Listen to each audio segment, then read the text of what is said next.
دوستو، یہ زمانے جاہلیت کی بات ہے۔ مکہ میں ایک بڑے سردار کی بیٹی تھی جس کا نام ہند بنت عتبہ بن ربیعہ تھا۔ وہ اپنے زمانے کی نہایت ذہین و فتین اور حسین و جمیل لڑکی تھی۔ اس سے شادی کے لیے ایک ہی وقت میں سہیل بن عمر اور ابو سفیان بن حرب نے پیغام بھیجا۔ اس کے والد عتبہ اپنی بیٹی کے پاس آئے اور کہا، بیٹی، مکہ کے دو بہترین نوجوانوں نے تم سے شادی کی خواہش ظاہر کی ہے۔ اب تمہاری مرضی ہے، جس کو تم اختیار کرو گی میں اس سے تمہاری شادی کر دوں گا۔ ہند کہنے لگی کہ ابا جان، ان دونوں کی عادتوں سے مجھے آگاہ کریں تاکہ مجھے فیصلہ کرنے میں آسانی ہو۔ عتبہ نے سہیل بن عمر کا تعارف یوں کروایا۔ سہیل بن عمر خاندان کا منتخب اور بہترین آدمی ہے۔ زندگی کے ناز و نخرے کی سہولتیں اس کو موجود ہیں۔ دولت کے سکوں کی اس کے آنگن میں کثرت رہتی ہے۔ میری بیٹی، اگر تو نے اس کا پیغام قبول کر لیا تو وہ تیرا ہو کر رہے گا۔ اگر تو نے اس کی ہاں میں ہاں ملا دی اور اس کی طرف محبت و میلان کو مقدم کر دیا تو یقیناً اس کی نگاہوں کا تارا بن جائے گی۔ تیرا ہر قدم اس کی ہتھیلی پر ہوگا اور تیری ہر بات اس کے سر آنکھوں پر۔ اس کے گھر والوں کی باغ ڈور تیرے ہاتھ میں ہوگی اور مال و دولت پر تیری حکمرانی چلے گی۔ جہاں تک ابو سفیان بن حرب کی بات ہے تو وہ خوشحال ہے۔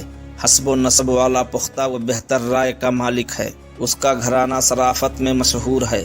یہ خاندان مونچھوں پر ہاتھ پھیرنے والا، شدید غیرت اس کی فطرت ہے۔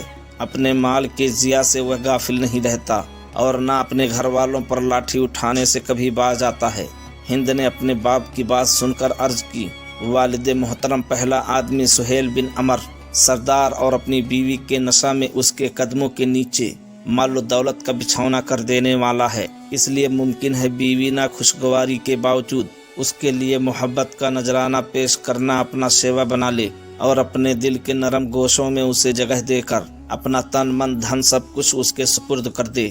لیکن جب اس کے گھر والوں کی ذمہ داری بیوی کے کمزور کندھوں پر آ پڑے گی تو پھر اس کی زندگی کا ستارہ گردش کرنے لگے گا اور وہ غلطی کا شکار ہو جائے گی۔ اور جب اہل خانہ اس سے کوئی رکاوٹ محسوس کریں گے تو پھر اطمینان کی سانس لینا بھی اس کے لیے دوبھر ہو جائے گا۔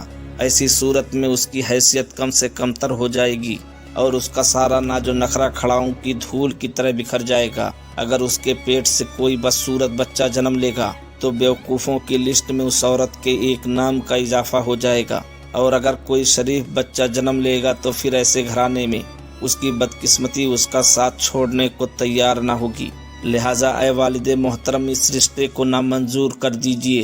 جہاں تک دوسرے آدمی ابو سفیان بن حرب کی بات ہے تو وہ آزاد عورت کا شوہر بننے کے لیے بالکل مناسب ہے، اور ہاں، میں بھی اس کے خاندان کا ایک ایسا فرد بن کر رہوں گی کہ اسے میرے خلاف غیرت کھانے کا موقع ہی نہ ملے گا۔ یعنی بالکل پاک دامن رہوں گی اور ساری توجہ اپنے شوہر ہی پر رکھوں گی، اور خاندان کو میری طرف سے کوئی شکایت نہ ہوگی تاکہ میرے ہونے والے شریک حیات کو اس کی طرف سے کسی نقصان کا سامنا نہ کرنا پڑے۔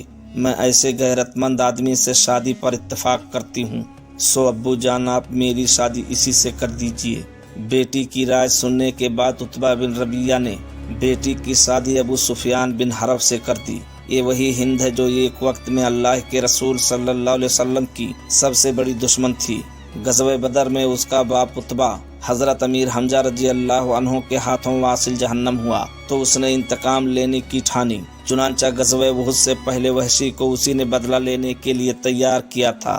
خود عورتوں کے ایک جماعت کی قیادت کرتی ہوئی جنگ احد میں شریک ہوئی۔ پھر وقت آیا کہ فتح مکہ کے بعد اس نے اسلام قبول کر لیا۔ چھپتی ہوئی اللہ کے رسول صلی اللہ علیہ وسلم کے پاس بیعت کے لیے آئی۔ جب آپ نے اسلام کی شرائط میں ذکر فرمایا کہ جنا نہیں کرنا تو بے اختیار پکار اٹھی کہ کیا آزاد عورت بھی ایسی گھٹیا حرکت کر سکتی ہے؟ اس عورت کے پیٹ سے ایک ایسی شخصیت نے جنم لیا جو عرب کی نہایت ذہین و فتین اور کامیاب سیاسی شخصیت تھی، جس کو دنیا امیر معاویہ رضی اللہ عنہ کے نام سے جانتی ہے۔